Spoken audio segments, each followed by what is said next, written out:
Revise करते हैं, फिर पढ़ेंगे, फिर मैं सुन लूंगी बाद में। अपन ने पढ़ा था e commerce. What is e commerce?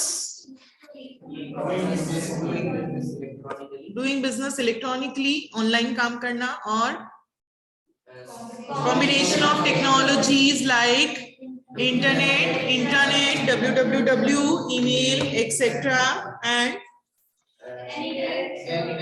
Any time anywhere, doing business any time anywhere, कभी भी कहीं से कोई भी काम करना। Then what is the difference between traditional commerce and e commerce? वहां पे exchange of goods and services, यहाँ पे exchange of information. Then location, उसको एक मार्केट जगह चाहिए, दुकान चाहिए उसको जहाँ कंपटीशन कम हो, और वहां की लोकेशन क्या है? वेबसाइट चाहिए एक, और उसके लिंक्स हर जगह होने चाहिए ताकि उस वेबसाइट पे ज्यादा से ज्यादा ट्रैफिक क्रिएट हो सके। देन साइज, टाइप, साइज, क्या कस्टमर कितने आते हैं, कितना ट्रैफिक होता है, उसके अकॉर्डिंग साइज डिपेंड करेगी। और वहां की size, bandwidth, storage capacity and processing power.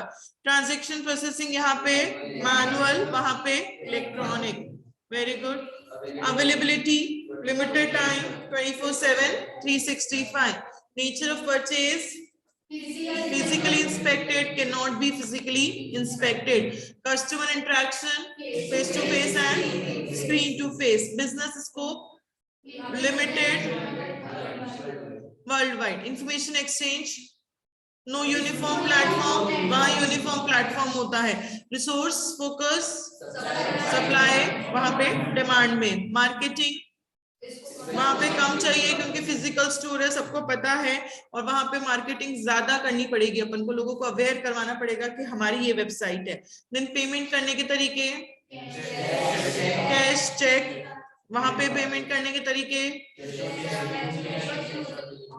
Delivery of goods instant, वहां पे टाइम लगता है, हाथ के हाथ नहीं मिलेगा। फ्रॉड, यहाँ पे कम होते हैं क्योंकि हम फिजिकली देख सकते हैं, और वहां पे फ्रॉड होने के चांसेस ज्यादा हो जाते हैं। प्रोसेसिंग, यहाँ पे सब मैनुअल होता है तो क्लरिकल एरर्स होंगे, वहां ऑटोमेटिक है तो clerical errors come, and inventory just in time. Profit यहाँ कम क्योंकि मिडलमैन इन्वॉल्व है, कॉस्ट ज्यादा आएगी, वहां ज्यादा क्योंकि मिडलमैन इन्वॉल्व नहीं है, और उसकी वजह से उसको प्रॉफिट ज्यादा, तो डिस्काउंट ज्यादा, बेटर प्राइस पे कस्टमर्स को प्रोडक्ट मिलेगा। Very good. देन सबसे पहले कहाँ ई कॉमर्स का ट्रांजैक्शन हुआ था, कब? Norway, 1997। Very good. Benefits of E business, किस किस को बेनिफिट हुआ? कस्टमर्स को, सप्लायर्स को, गवर्नमेंट को। कस्टमर को क्या क्या बेनिफिट हुए? Convenience, time saving, various options, easy to find reviews, coupons and deals, any time access. Government को क्या क्या बेनिफिट्स हुए? Corruption and ecological benefit. Supplier को क्या क्या बेनिफिट हुए? Customer base, recurring payments,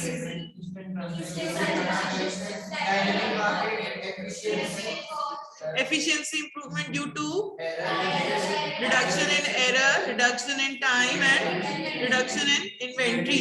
Cost कम किस किस को पड़ती है?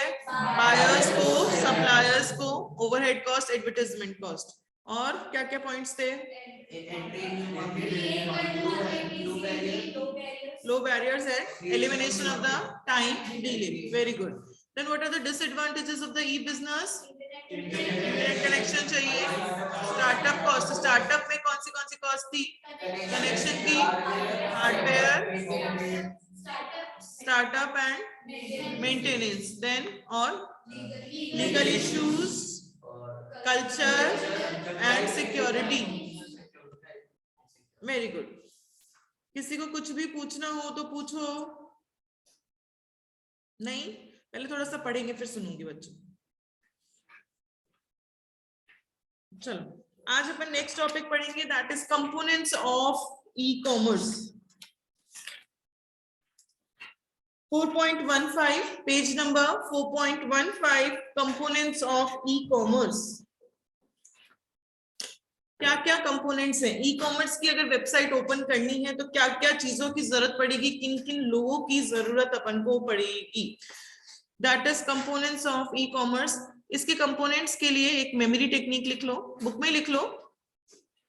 कंपोनेंट्स के लिए सब लोग मेमोरी टेक्निक लिखो, MT, U and we are very important person who are using technology। सब लोग इसकी मेमोरी टेक्निक लिख लो। You and we are very important person who are using technology। U denotes user,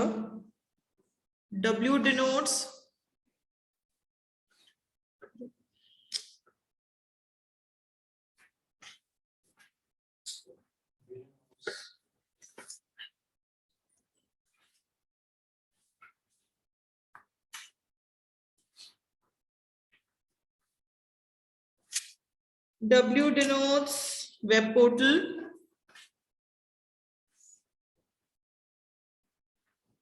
V denotes vendor, I denotes internet, P denotes payment gateway, and T denotes technology। इसकी memory technique लिखो सब लोग। U and we are very important person who are using technology.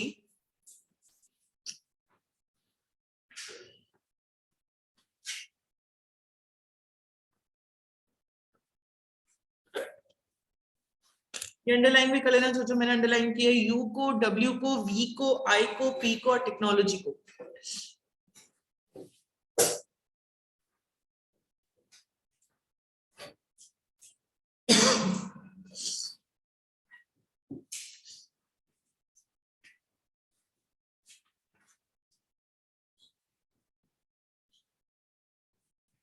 लिख लिया सबने?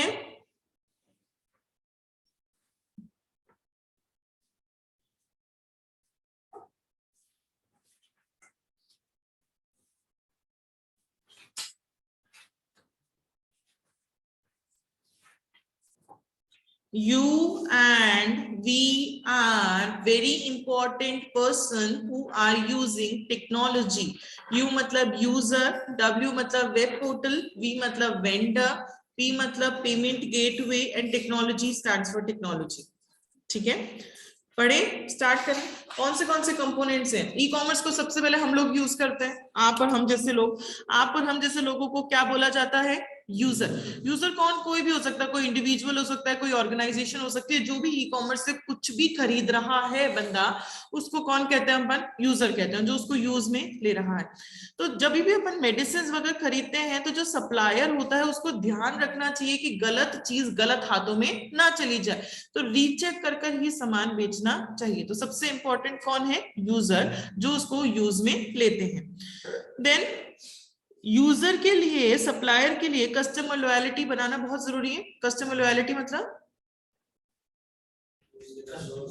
उसी के पास जुड़े रहे, कस्टमर किसी और से सामान ना खरीदे।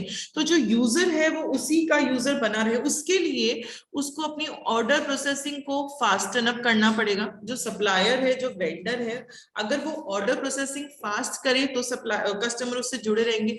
अगर सामान टाइम पे पहुंचेगा, इजी रिड्रेसल। रिड्रेसल मतलब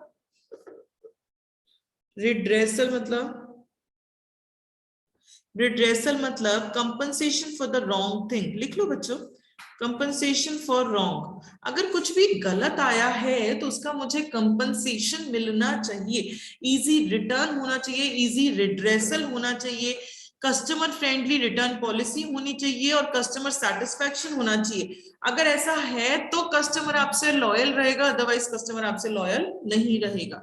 तो अगर आपको अपने यूजर को, अपने कस्टमर को लॉयल बना के रखना है तो क्या क्या होना चाहिए? आपका ऑर्डर प्रोसेसिंग फास्ट होना चाहिए, कि जब उसने ऑर्डर किया और तब जब टाइम गैप बिटवीन उसका ऑर्डर और उसके पास जब तक सामान पहुंचता है, उनका बीच का टाइम गैप बहुत कम से कम होना चाहिए। फास्ट ऑर्डर प्रोसेसिंग होनी चाहिए। टाइमली डिलीवरी, टाइम पे सामान पहुंचना चाहिए, जिस डेट पे आप कह रहे हो उसी डेट पे वो सामान आपका पहुंचना चाहिए। इजी रिड्रेसल, अगर कुछ गलत आ गया तो कंपनी उसका कंपनसेशन दे, तभी कस्टमर उससे लॉयल रहेगा। कस्टमर फ्रेंडली रिटर्न पॉलिसी होनी चाहिए कि कस्टमर आसानी से कुछ भी रिटर्न कर सके, एंड कस्टमर सेटिस्फेक्शन भी होना चाहिए। अगर ये सारी चीजें हैं तो कस्टमर आपसे लॉयल रहेगा, अदरवाइज कस्टमर आपसे लॉयल नहीं रहेगा, और लॉयलिटी बहुत जरूरी होती है। तो पहला कंपोनेंट ई कॉमर्स का अपन ने क्या पढ़ लिया? User. Then second component e commerce का है, दैट इज वेंडर्स। वेंडर्स कौन है? जो बेच रहा है, कोई भी हो सकता है ना बेचने वाला, फ्लिपकार्ट भी हो सकती है, अमेजोन भी हो सकती है, कोई एबीसी कंपनी भी हो सकती है। जो बंदा बेच रहा है उसको कौन कहते हैं? वेंडर्स। तो बिना वेंडर के कैसे ई कॉमर्स साइट चलेगी? बेचने वाला भी होना चाहिए, खरीदने वाला भी होना चाहिए। तो वेंडर इफेक्टिव हो, एफिशिएंट हो, उसके लिए क्या क्या होना चाहिए? सप्लायर और सप्लाई चेन मैनेजमेंट। मतलब जो वेंडर्स के जो सप्लायर्स हैं, जैसे कि अमेजोन, फ्लिपकार्ट, इनके जो भी सप्लायर्स हैं, उनके पास इनफ और राइट गुड सप्लायर होने चाहिए। इनफ मतलब अमेजोन के पास ऐसा नहीं है कि एक या दो सप्लायर होंगे, अमेजोन के पास 50 to 60 सप्लायर्स होने चाहिए, इनफ क्वांटिटी में सप्लायर्स होनी चाहिए। And right good suppliers, right good मतलब उनका जो सामान है वो अच्छी क्वालिटी का होना चाहिए, क्योंकि अगर अमेजोन से सामान खराब आएगा तो कंपनी का नाम, अमेजोन का खराब होगा, जहां से आया उसका नाम खराब नहीं होता।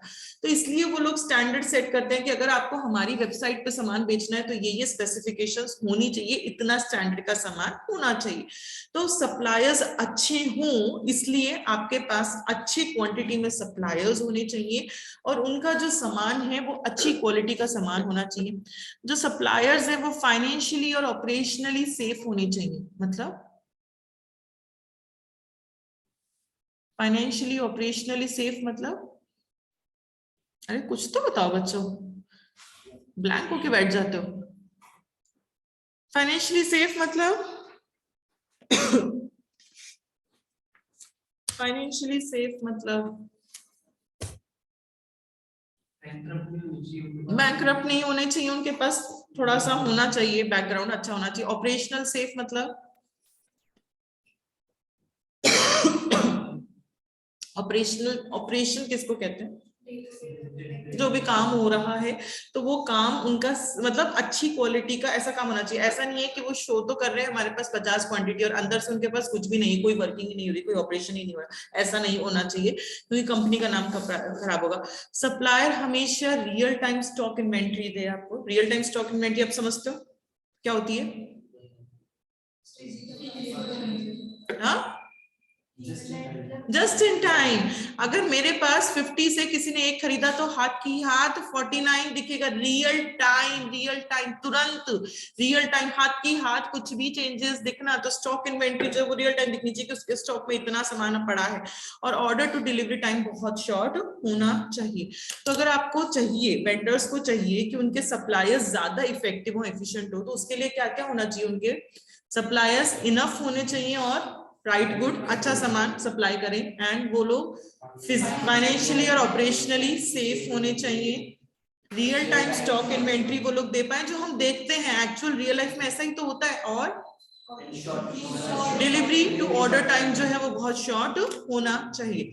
वेंडर्स के अंदर ही हम पढ़ रहे हैं, वेंडर्स के अंदर सबसे पहले हमने पढ़ लिया, वेंडर्स के अंदर सबसे पहले आपने पढ़ लिया सप्लायर्स वेंडर के कैसे होने चाहिए। फिर वेंडर के अंदर है वेयरहाउस ऑपरेशन। वेयरहाउस मतलब गोडाउन, जहां पे सामान रखा जाता है। तो वेयरहाउस जरूरी होता ही नहीं होता ई कॉमर्स के लिए, बहुत जरूरी होता है। वेयर हाउस ही ऐसी जगह होती है जहां से सामान की पैकिंग शुरू होती है। मैंने कहा मुझे गिफ्ट रैप किया हुआ आइटम चाहिए, तो वो गिफ्ट रैप कहाँ पे होगा? वेयर हाउस में होगा। मैंने कहा कि जैसे कोई क्रॉकरी मंगाई आपने, तो वो अच्छे से पैक होनी चाहिए ताकि बीच में ब्रेकेज नहीं आए क्रॉकरी में, तो वो पैकेज कहाँ होता है? वेयर हाउस में होता है। तो वेयर हाउस बहुत ज्यादा जरूरी है। अगर ई कॉमर्स की साइट को आपको सक्सेसफुल बनाना है तो आपका वेयर हाउस बहुत अच्छा होना चाहिए। तो बहुत सारी कंपनीज चाहती हैं कि हम वेयर हाउस के काम को भी ऑटोमेटिक कर दें, उसमें मैनुअल काम कम हो, मशीनें ज्यादा से ज्यादा सामान को पैकिंग करें। That is known as warehouse. Warehouse के बाद कहाँ आता है? Shipping and returns. क्या होता है बच्चों? शिपिंग, ऑर्डर शिप हो रहा है, तो शिप हो रहा है, और अगर किसी कंपनी में रिटर्न पॉलिसी नहीं है, किसी कंपनी की रिटर्न पॉलिसी नहीं है, तो वो कंपनी से आप दोबारा सामान खरीदोगे? नहीं, तो रिटर्न पॉलिसी होनी चाहिए कि हम इतने दिन में सामान आपसे वापस ले लेंगे, 1 महीने में, 2 महीने में, 15 दिन में। तो रिटर्न पॉलिसी जो होती है वो किसी भी कंपनी के लिए यूएसपी हो सकती है, यूनिक सेलिंग प्रीपोजिशन।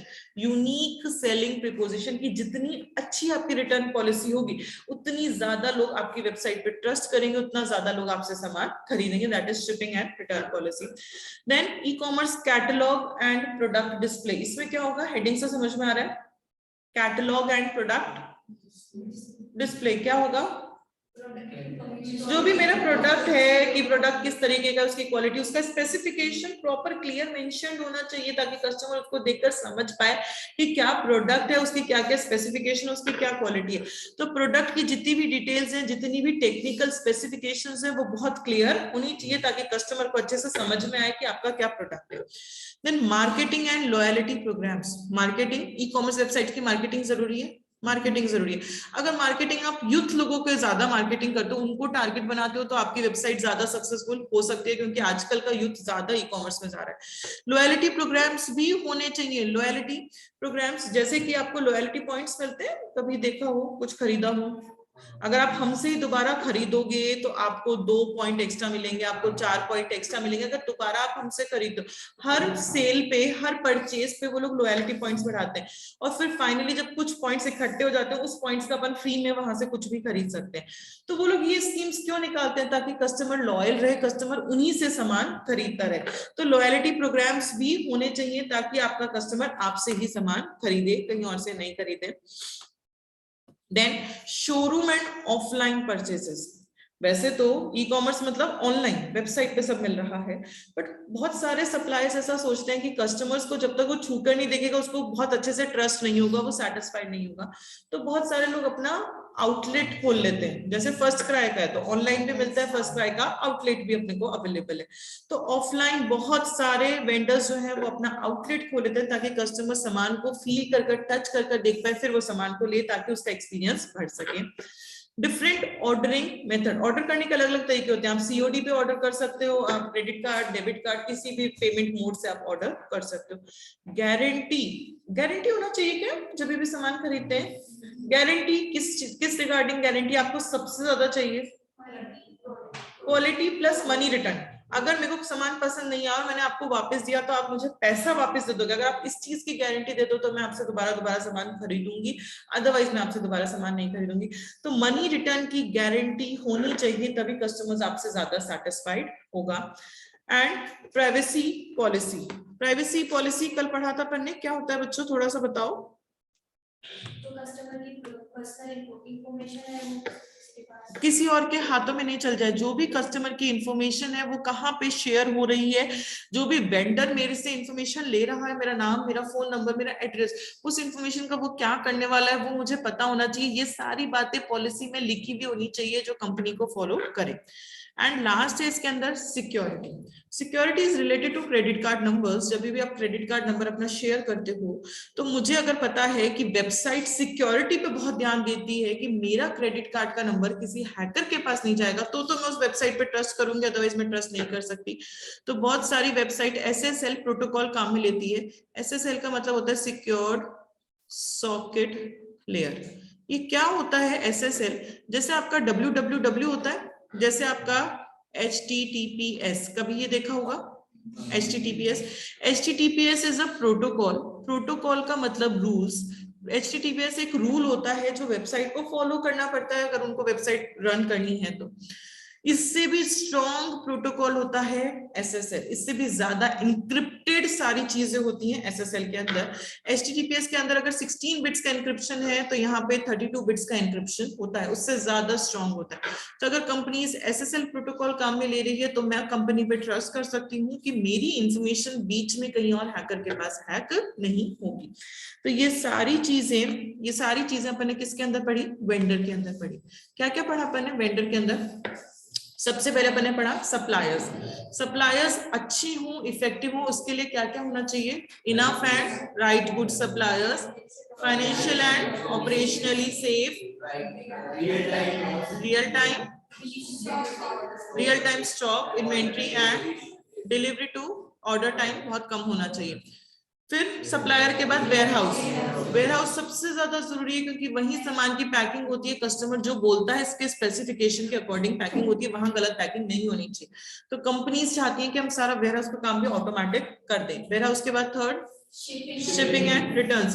तो शिपिंग एंड रिटर्न्स में हो गया फ्री रिटर्न, वो unique selling preposition, return policy होनी चाहिए जो आपकी यूएसपी हो सकती है, आपको वेबसाइट को आगे बढ़ाने में हेल्प कर सकती है। Then catalogue and product display, वहां पे प्रोडक्ट की पूरी डिटेल्स, उसका स्पेसिफिकेशन, किसने बेचा है, क्या बेचा है, ये सारी बातें वहां पे लिखी भी रहेगी ताकि कस्टमर उसको देखकर अच्छे से समझ पाए क्या प्रोडक्ट है। Then customer loyalty program, customer loyal रहे उसके लिए बहुत सारे लॉयल्टी पॉइंट्स मिलते हैं, बहुत सारी स्कीम्स निकालती है वेबसाइट ताकि कस्टमर आपसे ही सामान खरीदे, कहीं और सामान ना खरीदे। Then showroom and offline purchases, outlets खोल देते हैं ताकि कस्टमर और सामान को टच कर फील कर देख पाए। देन ऑर्डरिंग मेथड बहुत सारे हो सकते हैं, COD, cash, credit card, debit card etcetera. Then guarantee, सबसे ज्यादा गारंटी मनी बैक की होनी चाहिए कि हम सामान भेजेंगे वापस तो मुझे मेरा पैसा वापस मिल जाएगा। प्राइवेसी पॉलिसी कि मेरी इंफॉर्मेशन का आप क्या करने वाले हो वो सारी चीजें पॉलिसी में लिखी हुई होनी चाहिए, मेंशन्ड होनी चाहिए। देन सिक्योरिटी की मेरी जो क्रेडेंशियल्स, जो इंपॉर्टेंट चीजें हैं वो कोई हैकर के हाथों में ना चल जाए, इसलिए कंपनीज को क्या काम में लेना चाहिए, एसएसएल, सिक्योर्ड सॉकेट लेयर काम में लेना चाहिए। ये जो प्राइवेसी पॉलिसी और ये जो सिक्योरिटी है अपन बाद में पढ़ेंगे। आईटी एक्ट होता है, आईटी एक्ट 2000 पढ़ेंगे। आईटी एक्ट 2000 में इन दोनों पे फोकस किया गया है, प्राइवेसी पॉलिसी और सिक्योरिटी पे, कि उसका क्या करना है और कैसे करना है उसके बारे में डिस्क्रिप्शन में इसमें बताया गया है। तो अभी तक अपन ने दो कंपोनेंट्स पढ़ लिए, कौन से बच्चों, यूजर एंड वेंडर।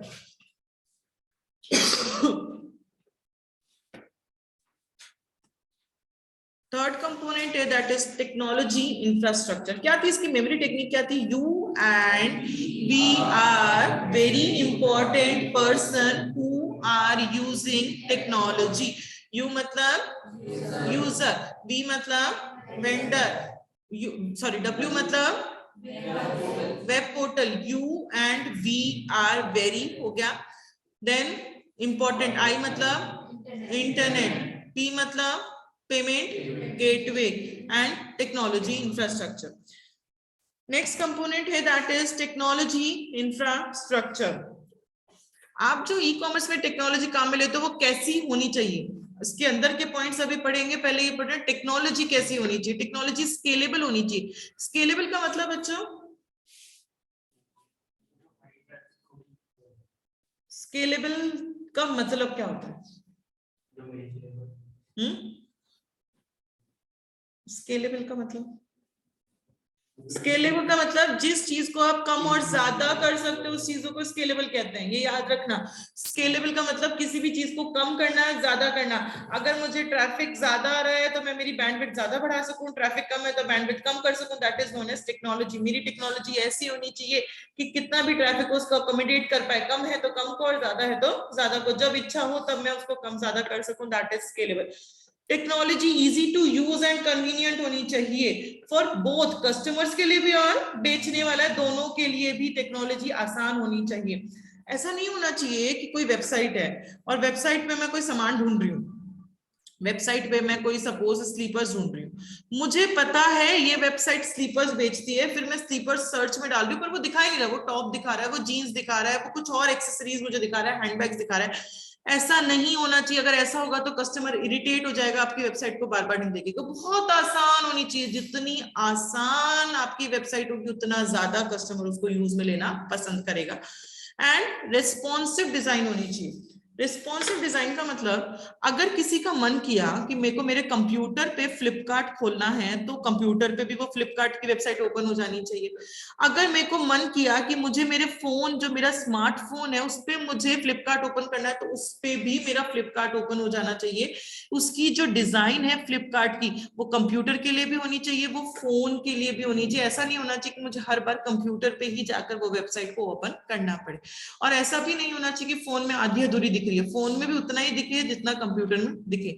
तो जो वेबसाइट, जो भी ई कॉमर्स की साइट आप बना रहे हो वो ऐसी होनी चाहिए जो रिस्पॉन्सिव हो, कि आप कोई भी इंस्ट्रूमेंट, कोई भी आप काम में ले रहे हो उसी में वो आराम से अच्छे से ओपन हो जाए। आजकल की दुनिया सब एम कॉमर्स पे जा रही है। एम कॉमर्स मतलब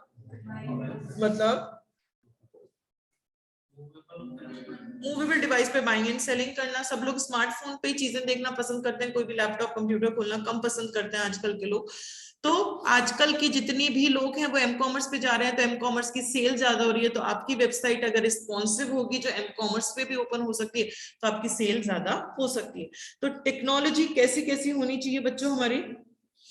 स्केलेबल होनी चाहिए, मतलब कम भी कर सकते हैं और ज्यादा भी कर सकते हैं। Then easy to use, customer के लिए बहुत आसान होना चाहिए, उसको जो चाहिए वो आसानी से मिल जाना चाहिए, उसको बहुत मुश्किल नहीं है उसको ढूंढने में। देन रिस्पॉन्सिव डिजाइन, की अगर मैं कंप्यूटर खोल रही हूँ तो उसमें भी खुल जाए, मोबाइल फोन खोल रही हूँ तो उसमें भी खुल जाए। मोबाइल डिवाइसेस जैसे कि कौन सी होती हैं? लैपटॉप, स्मार्टफोन, जहां मेरा मन हो वहां पे मेरी वेबसाइट ओपन हो सके। ठीक है, अब अपन पढ़ेंगे कंपोनेंट्स ऑफ टेक्नोलॉजी इंफ्रास्ट्रक्चर। इस टेक्नोलॉजी के अंदर कौन से कंपोनेंट्स आते हैं, किस चीजों को टेक्नोलॉजी कहते हो। सबसे पहले है कंप्यूटर, सर्वर्स एंड डेटाबेस। कुछ भी ई कॉमर्स चाहिए तो सबसे पहले कंप्यूटर्स चाहिए, कंप्यूटर्स, डेटाबेस चाहिए। डेटाबेस मतलब बच्चों, what is the meaning of database?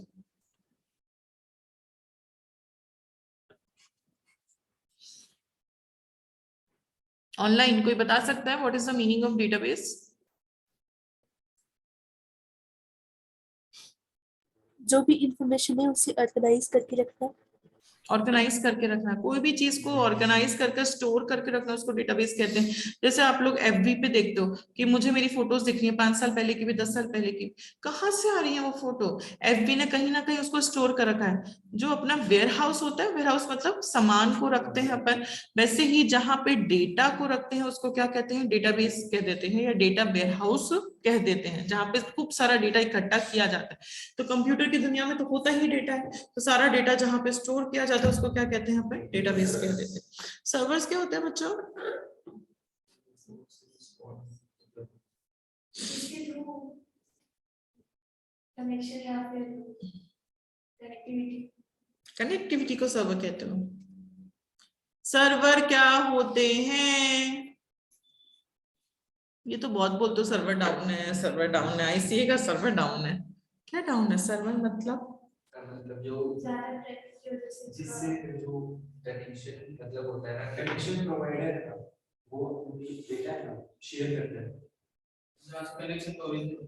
जहां से ओरिजिनल कनेक्शन है उसी को सर्वर। ओरिजिन मतलब हाँ, जहां से शुरू हो रहा है कनेक्शन उसको सर्वर कहते हैं। और सर्वर सर्वर सर्वर, चलो देख कर आना, आप लोग के लिए होमवर्क है, सर्वर किसे कहते हैं। ठीक है, कल मैं किसी से भी क्लास में पूछ सकती हूँ। हाँ जी, तो सबसे जरूरी टेक्नोलॉजी के लिए क्या है? कंप्यूटर, सर्वर्स, डेटाबेस, ये बैकबोन है। बिना कंप्यूटर के हम ई कॉमर्स की वेबसाइट को रन नहीं कर सकते।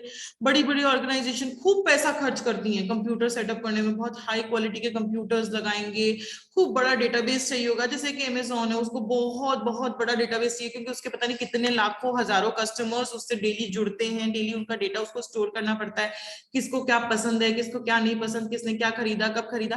तो बहुत बहुत पैसा खर्च किया जा रहा है इन सब चीजों के अंदर। और जो छोटी छोटी ऑर्गेनाइजेशंस होती हैं वो लोग इतना पैसा नहीं खर्च कर सकते, तो वो लोग क्लाउड कंप्यूटिंग का कंसेप्ट काम में लेती हैं। ये कंसेप्ट भी हम डिटेल में पढ़ेंगे इसी चैप्टर में, ये कंसेप्ट हम डिटेल में पढ़ेंगे, शायद अगला टॉपिक अपना वही होगा। तो क्लाउड कंप्यूटिंग, अभी सिर्फ वर्ड समझ लो कि बहुत छोटी छोटी जो ऑर्गेनाइजेशंस होती हैं वो क्लाउड कंप्यूटिंग का कंसेप्ट काम में लेती हैं, क्योंकि वो लोग इतना ह्यूज अमाउंट खर्च नहीं कर सकती, तो वो लोग शेयर्ड इंफ्रास्ट्रक्चर काम में लेती है, शेयरिंग में काम में ले लेती है, कि इसी जगह को तुम भी काम में ले लो, मैं भी काम में ले लेती हूँ, और जो रेंट होगा वो अपन आधा आधा शेयर कर लेंगे। तो सबसे जरूरी टेक्नोलॉजी में क्या होते हैं? Computers, servers and database. Technology में नेक्स्ट आता है आपके मोबाइल एप्स। मोबाइल एप्स, कोई बता सकता है what is the meaning of mobile app?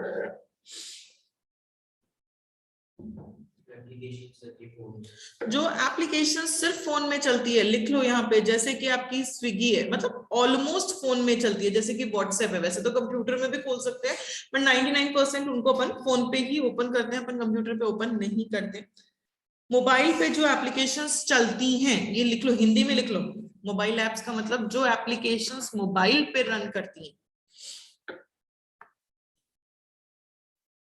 जैसे कि WhatsApp, Swiggy, Zomato,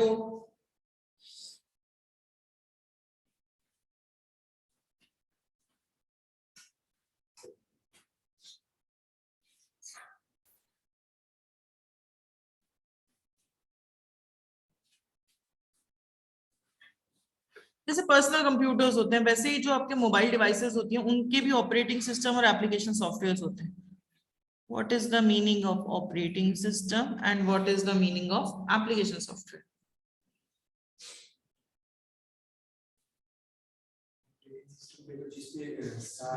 Example of operating system, Android.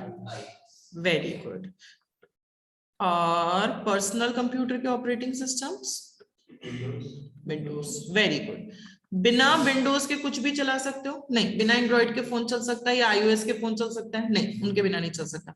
तो हर एक मोबाइल डिवाइसेस, चाहे आपका लैपटॉप हो, चाहे आपका स्मार्टफोन हो, सबको ऑपरेटिंग सिस्टम चाहिए। ऑपरेटिंग सिस्टम मतलब एंड्रॉइड चाहिए, iOS चाहिए या फिर उनको विंडोज चाहिए। एंड सबको एप्लीकेशन सॉफ्टवेयर चाहिए। What is the meaning of application software?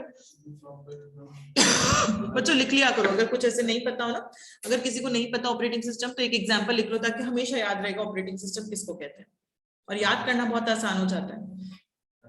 Application software मतलब कोई जैसे ऐप होता है उसके पीछे सॉफ्टवेयर है, जैसे व्हाट्सएप है? नहीं। और एप्लीकेशन सॉफ्टवेयर मतलब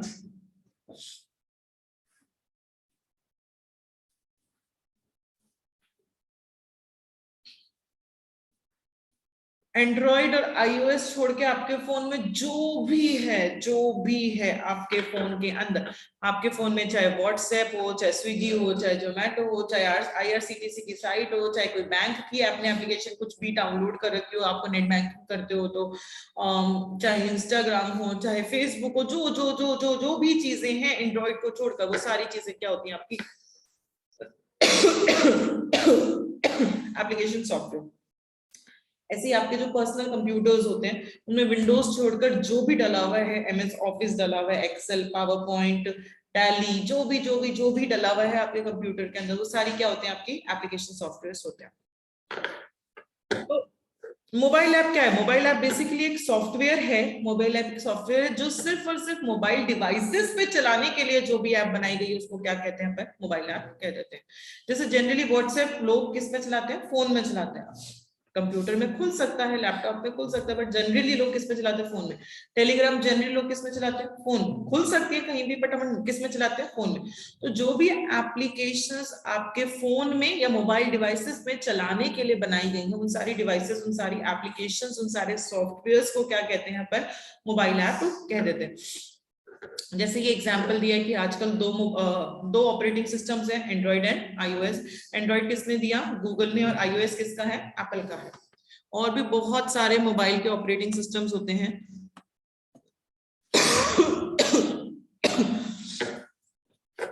अब मोबाइल ऐप में क्या क्या होना चाहिए?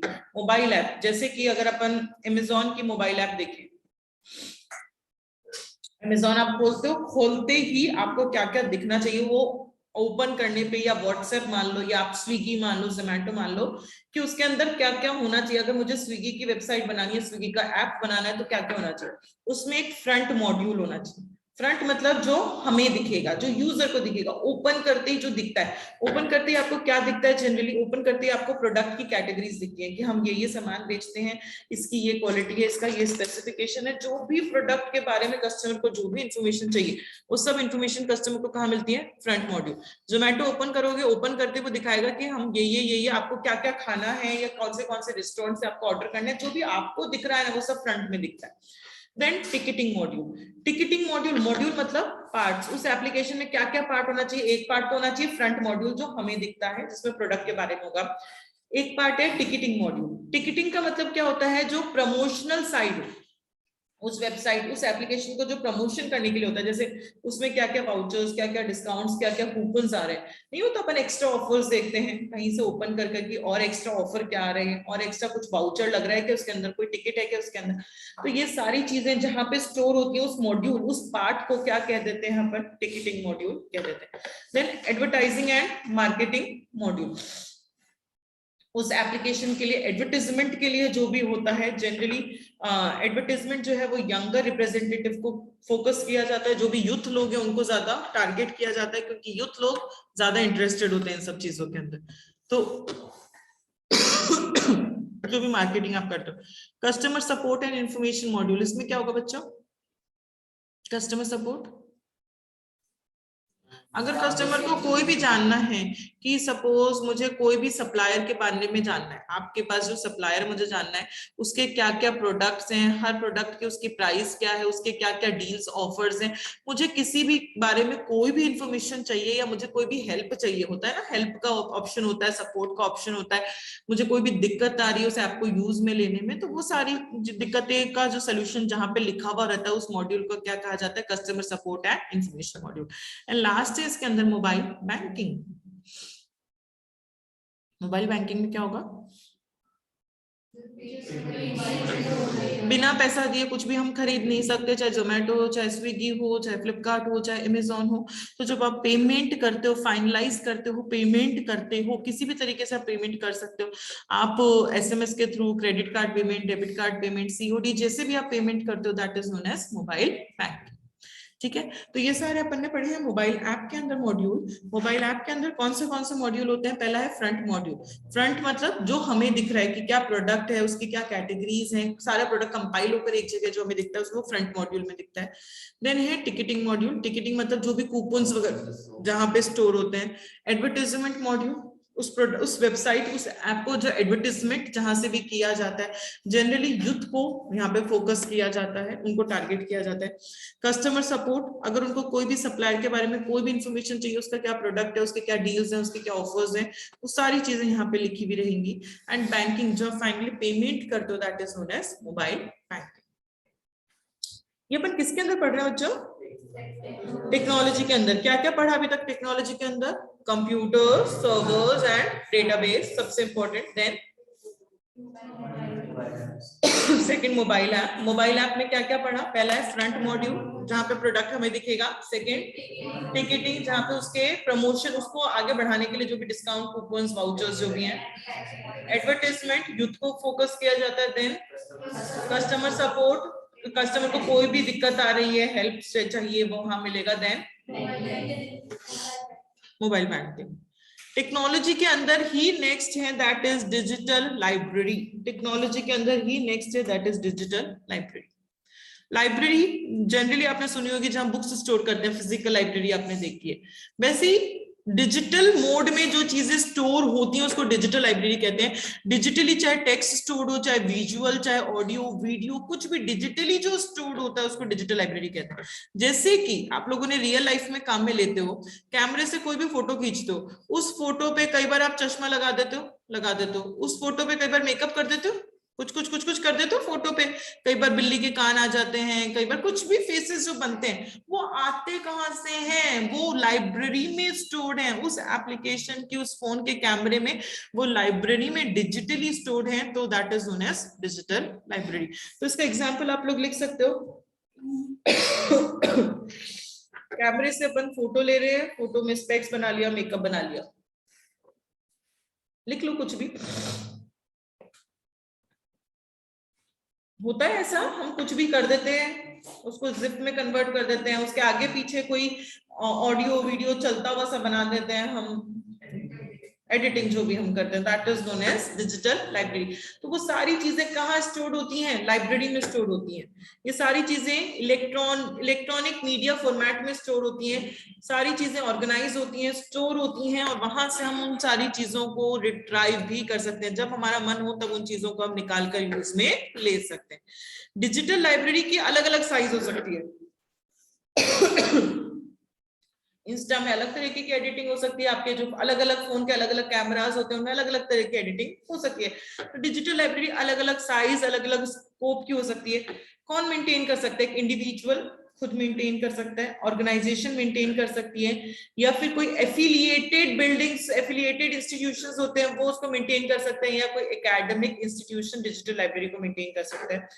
डिजिटल लाइब्रेरी का कंटेंट आप लोकली भी एक्सेस कर सकते हो, मतलब आपके पास जो है आप वो भी एक्सेस कर सकते हो, या रिमोटली मतलब डाउनलोड कर कहीं और से मंगवा कर डाउनलोड भी कर हम उस चीज को एक्सेस कर सकते हैं। उन सारे इफेक्ट्स को हम लोकली भी एक्सेस कर सकते हैं और रिमोटली भी एक्सेस कर सकते हैं। लास्ट है इसके अंदर टेक्नोलॉजी इंफ्रास्ट्रक्चर के अंदर, that is data interchange. Interchange का मतलब exchange of data from one place to another, that is electronic communication of data. Electronic, WhatsApp पे आप कम्युनिकेशन करते हो, व्हाट्सएप पे आप डेटा को इंटरचेंज करते हो, ईमेल पे डेटा को इंटरचेंज करते हो, फेसबुक पे डेटा को इंटरचेंज करते हो, यूट्यूब पे डेटा को इंटरचेंज करते हो। तो इंटरचेंज मतलब इलेक्ट्रॉनिकली डेटा जो कम्युनिकेट हो रहा है एक जगह से दूसरी जगह, उसको डेटा इंटरचेंज कहते हैं। डेटा इंटरचेंज में कोई दिक्कत ना हो इसलिए जो साइट्स होती हैं, कंपनीज होती हैं, वो कुछ प्रोटोकॉल्स काम में लेती हैं, कुछ प्रोटोकॉल्स काम में लेती हैं ताकि बहुत सीमलेस कम्युनिकेशन हो सके, कोई भी दिक्कत ना आए।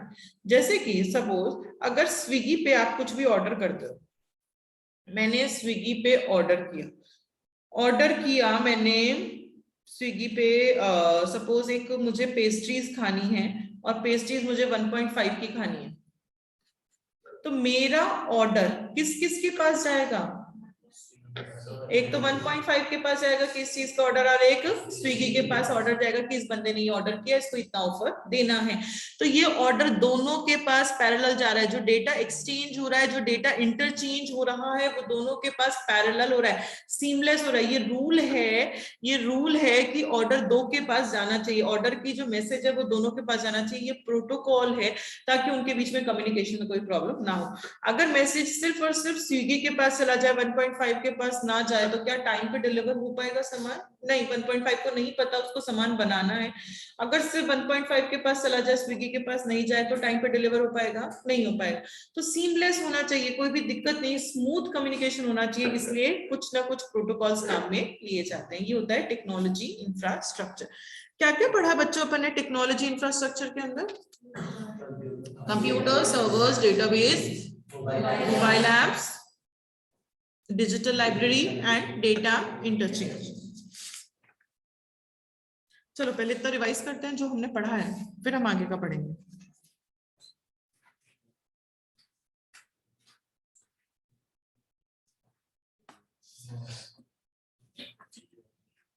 रिवाइज कर रहे हैं हमने जो भी पढ़ा है। चलो, हमने पढ़े कंपोनेंट्स,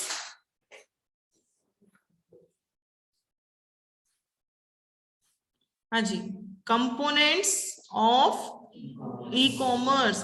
ई कॉमर्स के क्या क्या कंपोनेंट? सबसे पहले आप लोग मुझे मेमोरी टेक्निक बताएंगे इसकी।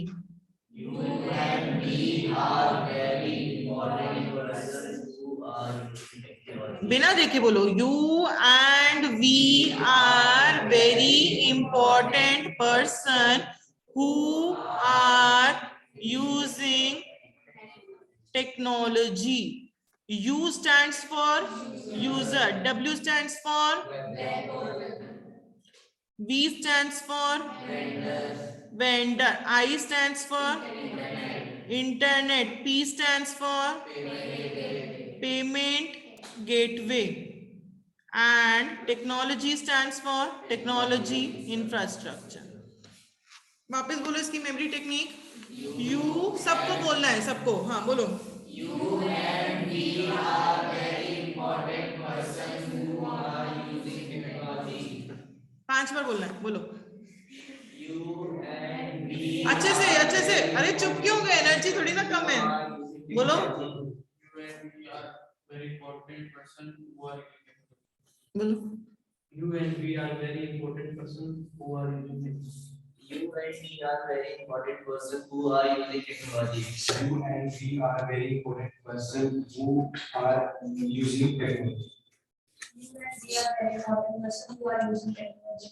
You and we are very important person who are using technology. You and we are very important person who are using technology. You and we are very important person who are using technology. Very good. First है इसके अंदर you stands for user. User user कौन होता है? Individuals, organisations जो भी e commerce से कुछ भी खरीद रहे हैं, डाटा उनको कौन कहते हैं? यूजर्स कहते हैं. तो जब भी सामान डिलीवर हो वो रीचेक होना चाहिए कि सही नाम पे सही सामान पहुंचे. इसके अंदर अपन ने कस्टमर लॉयलिटी का पॉइंट पढ़ा था, याद हो तो. कस्टमर लॉयलिटी कैसे मेंटेन होगी? अगर फास्ट ऑर्डर प्रोसेसिंग हो, ऑर्डर की जो प्रोसेसिंग है वो फास्ट हो, टाइमली डिलीवरी, सामान टाइम पे पहुंच जाए, इजी रिड्रेसल. रिड्रेसल का मतलब बच्चों compensation for the wrong thing, and customers satisfy होना चाहिए, तभी कस्टमर आपसे लॉयल रहेगा. यू एंड वी, ये अपन ने पढ़ा नहीं. आर वेरी, वी का पढ़ा है अपन ने. वेंडर्स, हाँ जी बच्चों, वेंडर्स कौन होते हैं? जैसे कि फ्लिपकार्ट जो भी हमें सामान बेच रहा है उसको कौन कहते हैं? वेंडर. वेंडर में आपने क्या क्या पॉइंट पढ़ा? Supplier and supply chain management. Supplier effective और एफिशिएंट, उसके लिए क्या क्या होना चाहिए? Enough and right good supplier. Next, financially and operationally safe होना चाहिए, एंड रियल टाइम स्टॉक दे पाए वो मुझे. Inventory, short time delivery to order time बहुत शॉर्ट होना चाहिए. ये तो आपने पढ़ लिया सप्लायर. सप्लायर के बाद वेंडर में कौन आएगा? वेयरहाउस. हाँ जी, वेयरहाउस.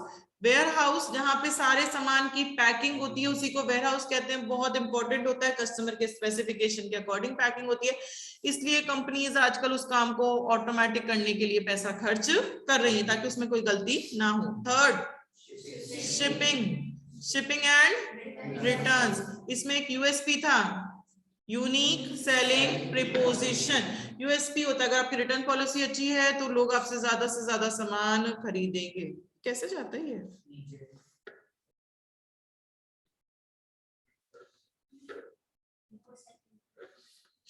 हाँ जी, ये हो गया शिपिंग एंड रिटर्न्स. फिर नेक्स्ट, कैटलॉग. प्रोडक्ट का कैटलॉग.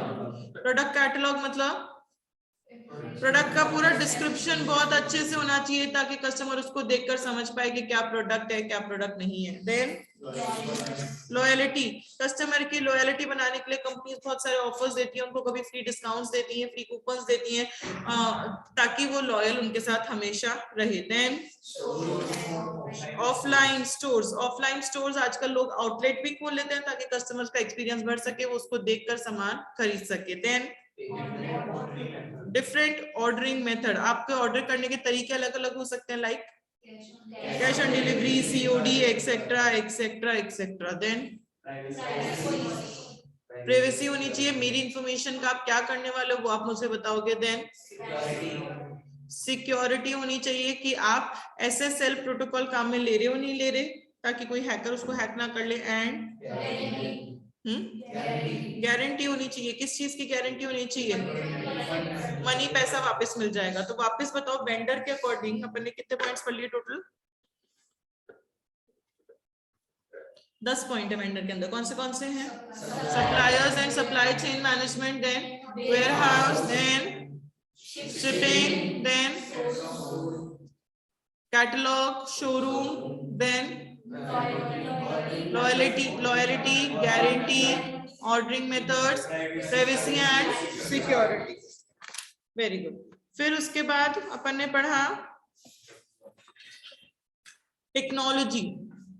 टेक्नोलॉजी कैसी होनी चाहिए बच्चों?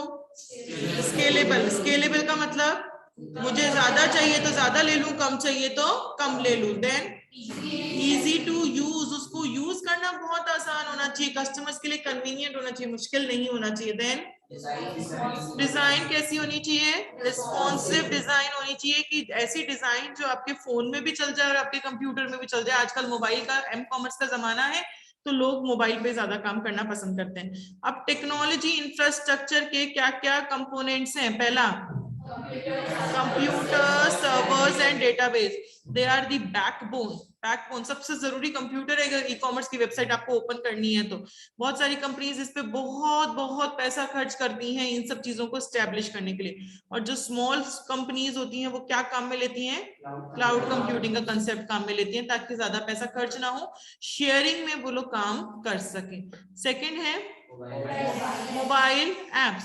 मोबाइल ऐप्स का मतलब ऐसी एप्लीकेशन जो सिर्फ और सिर्फ मोबाइल डिवाइस पे चलने के लिए बनाई गई हैं, उनको क्या कहते हैं, मोबाइल ऐप्स कह देते हैं। हाँ जी, मोबाइल ऐप के मॉड्यूल्स, फ्रंट मॉड्यूल, फ्रंट में क्या दिखेगा आपको, हेलो कितने बजे, ठीक है, ठीक है, हाँ जी, फ्रंट मॉड्यूल, फ्रंट मॉड्यूल में क्या है, प्रोडक्ट की कैटेगरीज दिखेंगी, प्रोडक्ट का कैटलॉग दिखेगा, प्रोडक्ट का डिस्क्रिप्शन दिखेगा, प्रोडक्ट जो ऑर्गेनाइज वे में है, कंपाइल्ड वे में है, वो सारी चीजें हमें यहाँ पे दिख जाएंगी। देन फ्रंट मॉड्यूल के बाद टिकटिंग, टिकटिंग में क्या होगा बच्चों, वाउचर्स, कूपन, उसको प्रमोट करने के लिए जो भी चीजें होंगी वेबसाइट को प्रमोट करने के लिए वो सब टिकटिंग मॉड्यूल में होगा। देन एडवर्टाइजमेंट, उसको एडवर्टाइज करना, उसको आगे बढ़ाने के लिए, और ज्यादातर हम यंगस्टर्स को ज्यादा, यूथ को ज्यादा हम फोकस करते हैं, टारगेट करते हैं। Then information module, information and support module, अगर मुझे कोई एक्स्ट्रा सप्लायर के बारे में कोई इंफॉर्मेशन चाहिए, उसका क्या प्रोडक्ट है, उसकी क्या कूपन्स हैं, क्या डील्स हैं, कौन सा प्रोडक्ट में वो डील करता है, कोई भी इंफॉर्मेशन, कोई भी सपोर्ट आपको चाहिए तो वो कहाँ मिलेगा आपको, इंफॉर्मेशन एंड सपोर्ट मॉड्यूल से मिलेगा। देन मोबाइल बैंकिंग, बैंकिंग मतलब फाइनल पेमेंट जो भी करते हो आप वो मोबाइल बैंकिंग के थ्रू होता है। देन थर्ड कंपोनेंट क्या है, digital library. Library, digital library is a collection of digital objects, बहुत सारे डिजिटल ऑब्जेक्ट्स का कलेक्शन है, लाइक टेक्स्ट का टेक्स्ट भी होगा यहाँ पे, लाइक ऑडियो होगा, लाइक वीडियो होगा, लाइक विजुअल कुछ भी आपको दिख रहा होगा, ये सारी चीजें यहाँ पे ऑर्गेनाइज्ड होती हैं, ये सारी चीजें यहाँ पे स्टोर्ड होती हैं, जहां से हम इन सारी चीजों को क्या कर सकते हैं, रिट्राइव कर सकते हैं। सारी डिजिटल लाइब्रेरी की साइज और स्कोप सेम होता है या अलग अलग, अलग अलग होता है, सबका साइज अलग, सबका स्कोप अलग। Digital library maintained by individuals, affiliated organisations, private institutes, कोई भी उसको मेंटेन कर सकता है। हम इसका कंटेंट लोकली भी एक्सेस कर सकते हैं, जो मेरे पास है डाउनलोडेड है, प्लस उसका कंटेंट आप रिमोटली भी एक्सेस कर सकते हो, कहीं और से डाउनलोड कर भी आप उसका कंटेंट को यूज में ले सकते हो। Example of digital library, video editing, very good.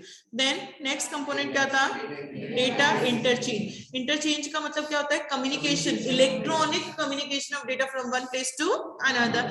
तो वो कम्युनिकेशन सीमलेस हो, सीमलेस मतलब समझते हो, स्मूथ हो, उसमें कोई दिक्कत ना हो, उसके लिए कुछ प्रोटोकॉल्स काम में लिए जाते हैं ताकि जो कम्युनिकेशन हो रहा है वो सीमलेस कम्युनिकेशन हो सके। तो ये अपन ने किसके अंदर पढ़ लिए कंपोनेंट्स, टेक्नोलॉजी इंफ्रास्ट्रक्चर। कितने कंपोनेंट्स इसके अंदर, 4, वेरी गुड। क्या थी इसकी memory technique, you and we are very important person who are using technology. अपन ने क्या क्या पढ़ लिया, यू पढ़ लिया, वी नहीं पढ़ा, वेरी पढ़ लिया, इंपॉर्टेंट नहीं पढ़ा, पर्सन नहीं पढ़ा, टेक्नोलॉजी पढ़ लिया।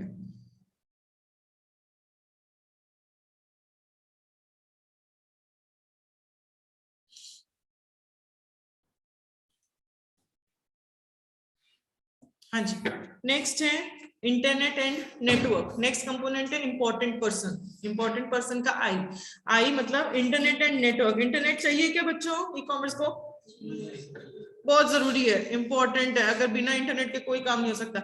जितना अच्छा इंटरनेट होगा उतना ज्यादा ई कॉमर्स की वेबसाइट रन करेगी, उतना ज्यादा लोग उसको एक्सेस कर पाएंगे, तो कंपनीज 4G 5G इन सब में जा रही है आजकल। देन नेक्स्ट है web portal, W and V मतलब वेब पोर्टल। क्या होता है वेब पोर्टल,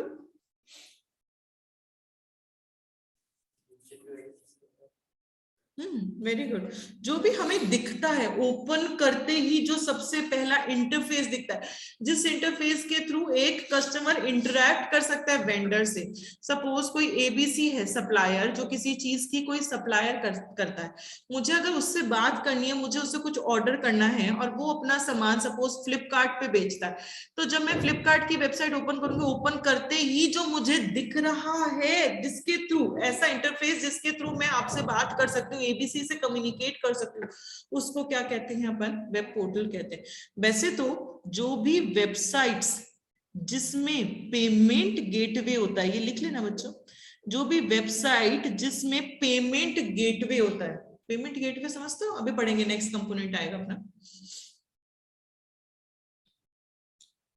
जो भी वेबसाइट जिसमें पेमेंट गेटवे होता है, उन सारी वेबसाइट्स को क्या बोला जाता है? वेब पोर्टल बोला जाता है। Websites with the payment gateway. Web portal basically क्या होता है? एक इंटरफेस जिसके थ्रू अपन कम्युनिकेट कर सकते हैं वेंडर से, सप्लायर से। उस इंटरफेस को क्या बोला जाता है? उस इंटरफेस को क्या बोला जाता है? वेब पोर्टल बोला जाता है। तो वेब पोर्टल क्या? It is a interface through which individual organisation shall perform e commerce transaction.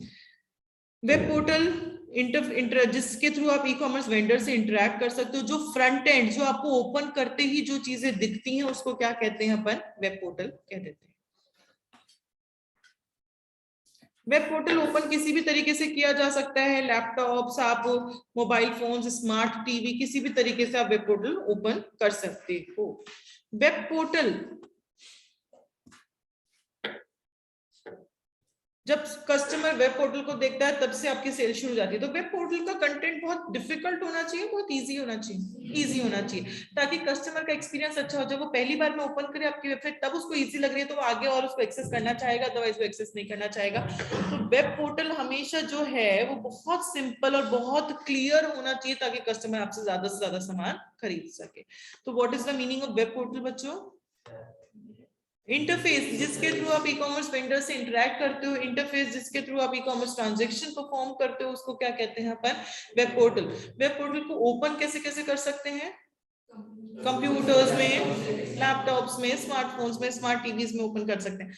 Web portal का कंटेंट डिफिकल्ट होना चाहिए, सिंपल क्लियर होना चाहिए, ताकि कस्टमर वहां से आसानी से सामान खरीद सके। एंड लास्ट अपना कंपोनेंट है, that is payment gateway. Payment gateway जिसके थ्रू वेंडर अपना पेमेंट कलेक्ट करता है, उस चीज को पेमेंट गेटवे कहते हैं।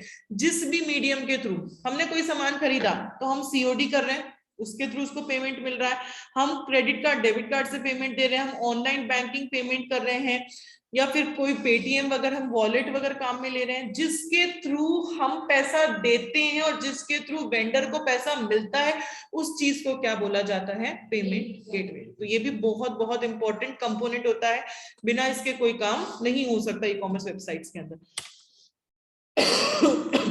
तो अपन ने सारे कंपोनेंट्स पढ़ लिए। क्या क्या कंपोनेंट्स पढ़े बच्चों? जैसे एक एग्जांपल देखते हैं, पेमेंट गेटवे। ये पेमेंट गेटवे का काम क्या होता है? पेमेंट गेटवे का काम क्या होता है? सपोज मैंने फ्लिपकार्ट कंपनी से एक फोन ऑर्डर किया, फ्लिपकार्ट से फोन ऑर्डर किया, वो फोन मेरा आया, 5,000 का फोन आया। मैंने सपोज ओप्पो कंपनी का फोन ऑर्डर कर दिया। अब ये पेमेंट गेटवे क्या करेगा कि मैंने 5,000 दे दिया, ऑनलाइन पेमेंट कर रही हूँ, तो ये पेमेंट गेटवे का काम है। सपोज फ्लिपकार्ट खुद का शेयर रखता होगा, नहीं रखता होगा बच्चों? रखता होगा ना ओप्पो कंपनी के लिए। तो ओप्पो ने कहा कि 60% तो मेरा शेयर होगा, फ्लिपकार्ट ने कहा जो भी सामान बिकेगा उसका 40% मेरा होगा। तो ये 5,000 का 40% फ्लिपकार्ट को देना है, ये कौन देगा? Payment gateway. 5,000 का 60% ओप्पो को देना, ये कौन देगा? Payment gateway. तो ये काम होता है पेमेंट गेटवे का, कि जिसको जितना डिस्ट्रीब्यूट करना है, जिसके पास जितना पैसा पहुंचना चाहिए, उतना पैसा कौन डिस्ट्रीब्यूट करता है, कौन पहुंचाता है? पेमेंट गेटवे पहुंचा देता है। तो आप लोग चाहो तो ये एग्जाम्पल लिख सकते हो।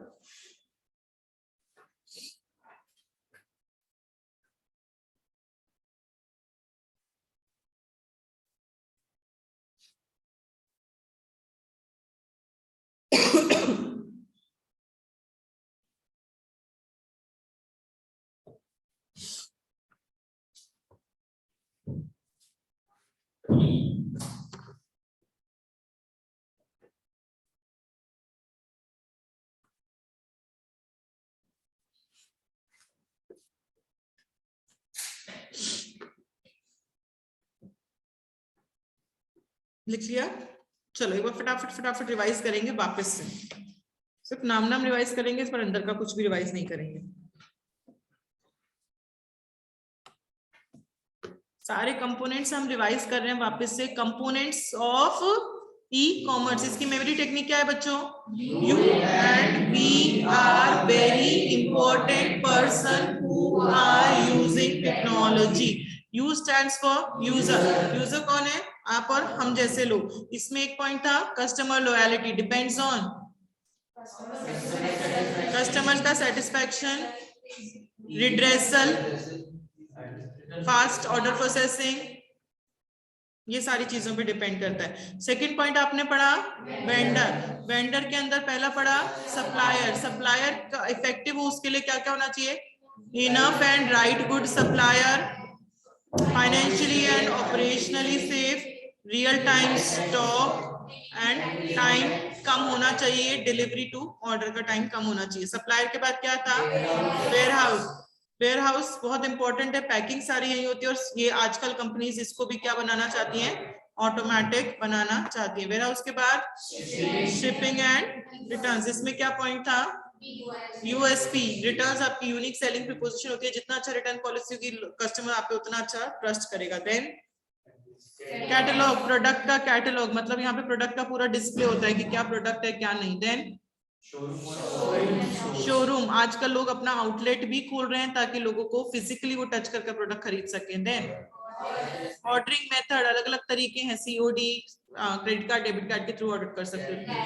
गारंटी, सारी गारंटी जरूरी है, पर सबसे ज्यादा गारंटी जरूरी है कि पैसा वापस मिलना चाहिए। Then privacy, then security, then हो गए सारे 10 पॉइंट। देन वेंडर के बाद थर्ड क्या था? Technology infrastructure. टेक्नोलॉजी कैसी होनी चाहिए? स्केलेबल होनी चाहिए कि मैं कम भी कर सकूं और मैं ज्यादा भी कर सकूं। Then easy to use, customer के लिए आसान होनी चाहिए, कन्वीनियंट होनी चाहिए। एंड रिस्पॉन्सिव डिजाइन, की वो डिजाइन फोन पे भी चल जाए और वो डिजाइन आपके कंप्यूटर पे भी चल जाए, ऐसी डिजाइन होनी चाहिए। टेक्नोलॉजी के अंदर कंपोनेंट्स कौन से पढ़े आपने? Computer, servers and database, they are the backbone. इस पे कंपनीज बहुत पैसे इन्वेस्ट करती है ताकि अच्छे से अच्छा अपन प्रोसेसर खरीद सके। और जो छोटी कंपनीज है वो क्या काम में लेती हैं? क्लाउड कंप्यूटिंग का कंसेप्ट। देन मोबाइल ऐप, ऐसी एप्लीकेशन जो सिर्फ और सिर्फ मोबाइल डिवाइसेस में चलाने के लिए बनाई गई है उनको मोबाइल एप्स कहा जाता है। इसके modules front module, ticketing module, advertisement module, banking, पैसा भी तो देना पड़ेगा, और अगर मुझे कोई कस्टमर सपोर्ट चाहिए तो support module, information module. Then digital library. Digital library is a collection of text, audio, video, visual, इन सारी चीजों को यहाँ पे ऑर्गेनाइज किया जाता है, सारी चीजों को स्टोर किया जाता है और वहां से सारी चीजें रिट्राइव कर सकते हो। लाइब्रेरी की साइज अलग अलग हो सकती है, किसी की कम और किसी की ज्यादा, स्कोप भी अलग अलग हो सकता है। लाइब्रेरी को कौन कौन मेंटेन कर सकता है?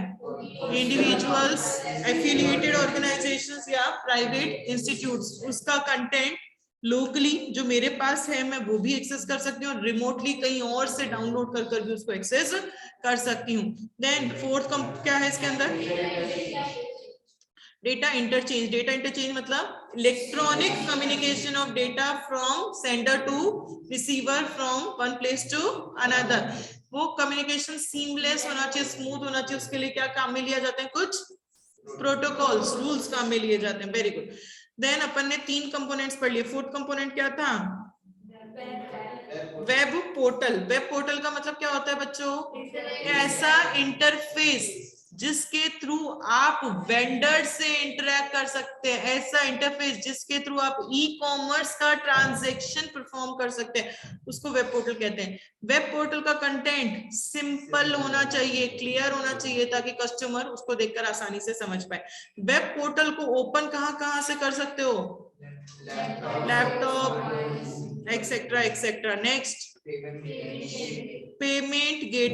गेटवे मतलब जिसके थ्रू वेंडर अपना पेमेंट कलेक्ट करता है उसको पेमेंट गेटवे कहते हैं। जैसे कि सीओडी के थ्रू कर सकता है, debit card, credit card, Paytm, SBI, जो भी आपको नाम पता है, इसमें नहीं भी लिखे तो भी नाम पता है, वो सारे नाम आप यहाँ पे लिख सकते हो।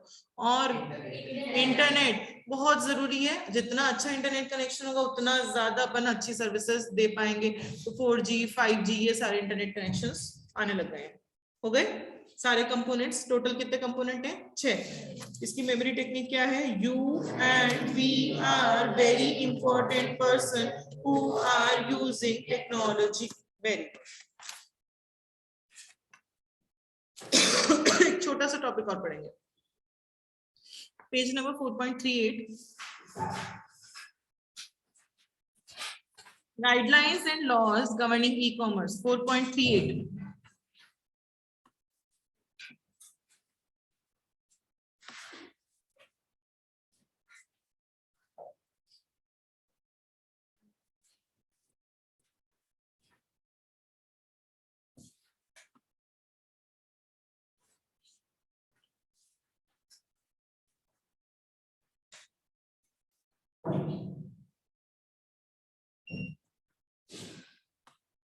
Guidelines and laws governing e commerce. E commerce के लिए कुछ गाइडलाइंस हैं कि अगर मुझे ई कॉमर्स की वेबसाइट बनानी है तो कुछ गाइडलाइंस हैं जो मुझे फॉलो करनी पड़ेगी। क्या क्या गाइडलाइंस है? बिलिंग, जब भी आप बिल बनाओ तो बिल का फॉर्मेट कैसा होना चाहिए वो आपको फिक्स करना पड़ता है। बिल में क्या क्या डिटेल शेयर करोगे और कितनी जीएसटी एप्लीकेबल है, जैसे कपड़े पे अलग लगती है, फुटवेयर पे अलग जीएसटी लगती है, तो कितनी जीएसटी एप्लीकेबल है, ये सारी चीजें आपके बिल में मेंशन होनी चाहिए। तो सबसे पहले गाइडलाइन क्या है? बिलिंग में हम फॉर्मेट देखेंगे कि बिल का फॉर्मेट कैसा होना चाहिए, हम बिल में क्या क्या डिटेल्स शेयर करेंगे और कितनी जीएसटी एप्लीकेबल है। देन प्रोडक्ट की गारंटी वारंटी, ये प्रॉपर डिस्प्ले होनी चाहिए कि इस प्रोडक्ट की इतनी गारंटी है, 6 महीने की गारंटी है, साल भर की गारंटी है या वारंटी है, कितने टाइम में प्रोडक्ट रिटर्न हो जाएगा या वापस हम उसको रिप्लेस कर देंगे, ठीक कर देंगे, जो भी है वो बहुत क्लियरली मेंशन होना चाहिए। शिपिंग का टाइम, उसकी फ्रीक्वेंसी शिपिंग के टाइम पे कैसी पैकिंग होगी, ये सारी चीजें आपके पॉलिसी के अंदर लिखी हुई होनी चाहिए कि एक दिन में कितनी बार शिपिंग कर रहे हो, या 4 दिन में कर रहे हो या 10 दिन में शिपिंग कर रहे हो, उसके टाइम पे कैसे सामान पैक होगा, क्या पैकिंग होगी नहीं होगी, ताकि सामान प्रॉपर्ली पैक होगा और टाइमली शिप हो पाए। डिलीवरी पॉलिसी डिलीवरी से रिलेटेड भी होनी चाहिए कि आप डिलीवरी का कौन सा मोड काम में ले रहे हो, आप कुरियर सर्विस काम में ले रहे हो या आप किसी और थर्ड पार्टी को आपने कह रखा है या आप खुद का बंदा भेज रहे हो, स्टाफ भेज रहे हो जो सामान जाकर डिलीवर कर आ रहा है। तो डिलीवरी से रिलेटेड भी आपकी पॉलिसी होनी चाहिए। Then when delivery is to be made, कब करनी है डिलीवरी, सुबह करनी है या रात को करनी है, कहाँ करनी है डिलीवरी, घर पे की जाएगी, आपके ऑफिस में की जाएगी, या जैसे बड़े बड़े जो शहर होते हैं उनमें एक डेडिकेटेड स्टोर्स होते हैं, वहां सामान पहुंच जाता है, आपके पास मैसेज आ जाएगा कि अगर आप घर पे नहीं हो तो वहां से अपना सामान कलेक्ट कर लो। तो कहाँ पे डिलीवर किया जाएगा, ये सारी चीजें डिलीवरी से रिलेटेड आपके पॉलिसी में होनी चाहिए। देन रिटर्न से रिलेटेड पॉलिसी होनी चाहिए। रिटर्न से रिलेटेड, रिटर्न से कि कौन सा गुड हम एक्सेप्ट करेंगे रिटर्न के अंदर। कई सामान ऐसा होता है जो रिटर्न नहीं होता, रिफंडेबल नहीं होता, और कई सामान रिटर्नेबल होता है। तो जनरली जो फूड प्रोडक्ट्स होते हैं वो रिटर्नेबल नहीं होते कि हम उनका रिटर्न एक्सेप्ट नहीं करेंगे। कितने दिन के अंदर रिटर्न एक्सेप्ट करेंगे, 10 दिन, 15 दिन, महीना भर, हम कितने दिन में एक्सेप्ट करेंगे, सारी चीजें पॉलिसी के अंदर मेंशन होनी चाहिए। आप किस तरीके से वेरीफाई करोगे कि जो सामान रिटर्न हो रहा है वो आपका ही है ना, ऐसा तो नहीं है किसी और का सामान आपको रिटर्न कर दिया गया और उसके बदले पैसे वापस ले लिया किसी बायर ने। तो ये चीज कैसे वेरीफाई होगी कि जो सामान रिटर्न हो रहा है वो आपकी कंपनी का है नहीं। और the time within which buyer shall be paid his amount back for the goods return, कितने दिनों में आपको आपका पैसा वापस मिल जाएगा जो रिटर्न है। ये सारी चीजें रिटर्न पॉलिसी के अंदर मेंशन होनी चाहिए। एंड लास्ट है इसके अंदर पेमेंट, गाइडलाइंस के अंदर लास्ट है पेमेंट। पेमेंट से रिलेटेड भी पॉलिसी होनी चाहिए कि हम कौन सा मोड ऑफ पेमेंट होगा। जैसे कई प्रोडक्ट्स होते हैं जहां पे सीओडी नहीं होता और कई प्रोडक्ट्स में सीओडी ऑप्शन होता है, तो किन किन प्रोडक्ट्स में हमें सीओडी दिखाना है, किन में कौन सा पेमेंट का मेथड दिखाना है, ये सारी चीजें आपकी पॉलिसी के अंदर मेंशन होनी चाहिए। तो ये सारी गाइडलाइंस किसके लिए है, सप्लायर के लिए या फिर कंज्यूमर के लिए, सप्लायर या वेंडर के लिए सारी गाइडलाइंस है। क्या क्या गाइडलाइंस है, पहली गाइडलाइन है बिलिंग। बिलिंग में आप क्या क्या चीजें मेंशन करोगे, फॉर्मेट, डिटेल्स एंड कितना जीएसटी हम एप्लीकेबल है। देन प्रोडक्ट की गारंटी वारंटी को प्रॉपर्ली मेंशन होनी चाहिए कि 6 महीने की गारंटी है या साल भर की है। देन शिपिंग, कि शिपिंग का टाइम, फ्रीक्वेंसी, शिपिंग में टाइम, सामान कैसा क्या पैक हो रहा है, ये सारी चीजों की पॉलिसी होनी चाहिए ताकि टाइम पे सामान पैक होकर टाइम पे शिप हो सके। देन डिलीवरी, डिलीवरी से रिलेटेड आपकी पॉलिसी होनी चाहिए, लाइक क्या क्या होगा इसके अंदर, कम कौन सा मोड ऑफ डिलीवरी काम मिलेंगे, हम कुरियर सर्विसेज काम में ले रहे हैं या थर्ड पार्टी को कह रहे हैं आप डिलीवर करोगे या फिर हम हमारा बंदा भेज रहे हैं। देन किस टाइम पे डिलीवर करेंगे, हम सुबह करेंगे या रात को करेंगे, कहाँ पे करेंगे, घर पे करेंगे, ऑफिस में करेंगे या कोई स्टोर है वहां पे हम डिलीवर करेंगे।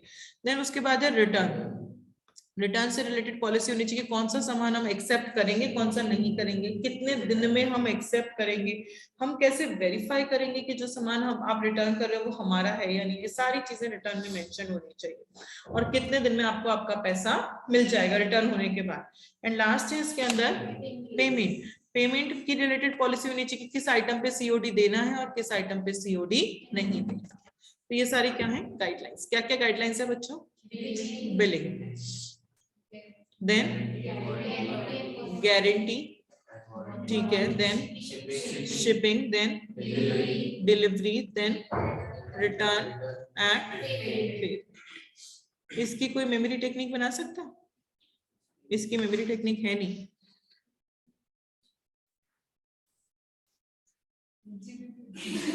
क्या बनाओ बनाओ बनाओ बनाओ बनाओ,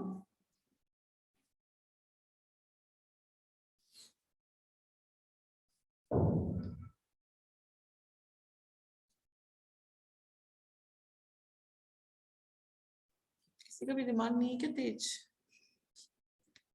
तिगड़मबाज दिमाग नहीं है क्या किसी का भी,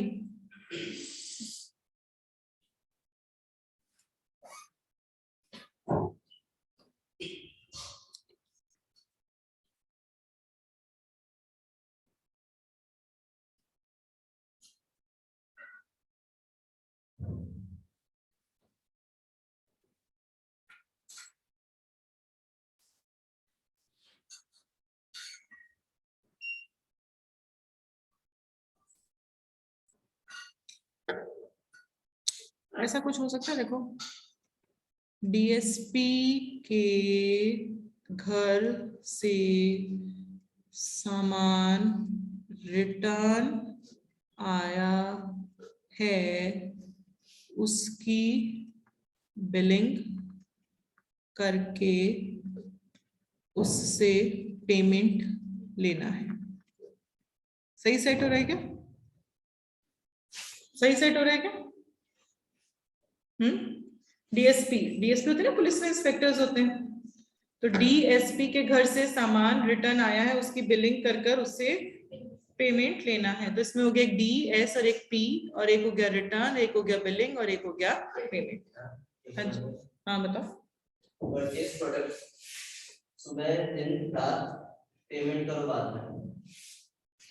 परचेज प्रोडक्ट, परचेज प्रोडक्ट सुबह दिन रात, परचेज का पेमेंट हो गया क्या, प्रोडक्ट हो गया ना, एक तो पी हो गया और एक प्रोडक्ट हो गया ना अलग, परचेज प्रोडक्ट। हाँ परचेज प्रोडक्ट नहीं, वैसे मैं सीख तो बता रहा हूँ ना कि परचेज प्रोडक्ट सुबह दिन रात पेमेंट करो बाद में, सुबह दिन रात पेमेंट करो बाद में, बिल आ जाएगा बिल का बाद में, ये भी सही है। कौन सा अच्छा लग रहा है, अच्छा लग रहा है। क्या है एक और क्या है, गड़ा इलेक्ट्रॉनिक्स का भाग का डिलीवरी करकर आया और रिटर्न गुड्स रिटर्न का पेमेंट लेना हो गया। गड़ा वापिस वापिस वापिस वापिस, हाँ जी, गड़ा इलेक्ट्रॉनिक्स का बागा, नहीं, बागा गड़ा इलेक्ट्रॉनिक्स से गुड्स डिलीवर करा, हाँ हाँ हाँ, गुड्स रिटर्न हुआ और पेमेंट आना भूल गया, पेमेंट आना भूल गया, वेरी गुड, ये भी अच्छा है, ये अच्छा है, ये अच्छा है। एक लिख लो जो भी मेमोरी टेक्निक, एक फाइनल बता दो, कौन सी फाइनल करें वही लिख लेते हैं, मेरे को भी पेन दे दो, मैं भी लिख लेता हूँ, पेन दे दो।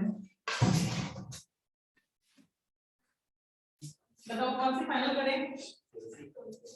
हाँ, ये गड़ा इलेक्ट्रॉनिक्स कर लेते हैं। क्या वापस बोलना?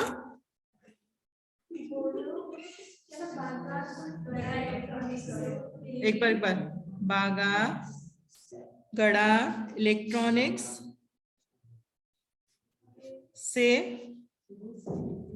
गुड्स डिलीवरी करके आया। अरे बोलो तो। बागा गड़ा इलेक्ट्रॉनिक्स से गुड्स डिलीवरी करके आया जो रिटर्न हो गई और पेमेंट लेना भूल गया। बहुत बड़ी है, ठीक है, पर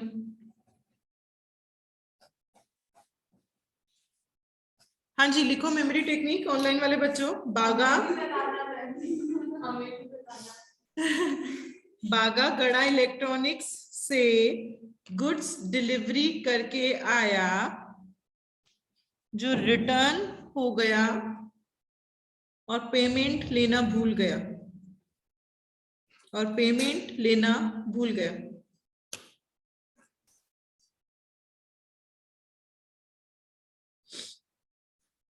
इसमें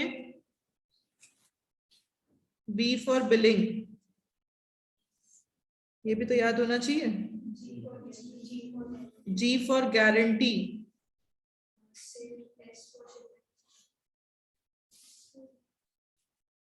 एस फॉर शिपिंग और डिलीवरी के लिए, ठीक है, रिटर्न के लिए रिटर्न और पेमेंट के लिए पेमेंट। 6 है टोटल, ठीक है। हाँ जी ऑनलाइन वाले बच्चों लिखा आप लोगों ने। बागा गड़ा इलेक्ट्रॉनिक्स से गुड्स डिलीवरी करके आया जो रिटर्न हो गया और पेमेंट लेना भूल गया।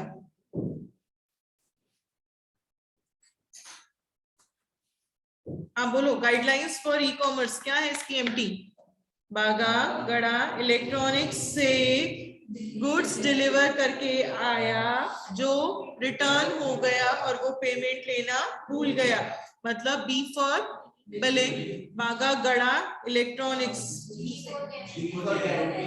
अच्छा हाँ, जी फॉर गारंटी से, S for shipping, D for delivery है, रिटर्न है और पेमेंट है। तो 6 है अपने गाइडलाइंस फॉर ई कॉमर्स। क्या क्या है वापस बोलो इसके एमटी। बागा गड़ा इलेक्ट्रॉनिक्स से गुड्स डिलीवर कर आया जो रिटर्न हो गया और उसका वो पेमेंट लेना भूल गया। ऑनलाइन वाले बच्चों लिख लिया आप लोगों ने एमटी। हाँ जी क्या क्या है इसके। बागा B for billing, goods G for guarantee, S for shipping, delivery, return and payment. वापस बोलो इसकी मेमोरी टेक्निक 5 बार बोलो सब लोग। बोलो बोलो बोलो।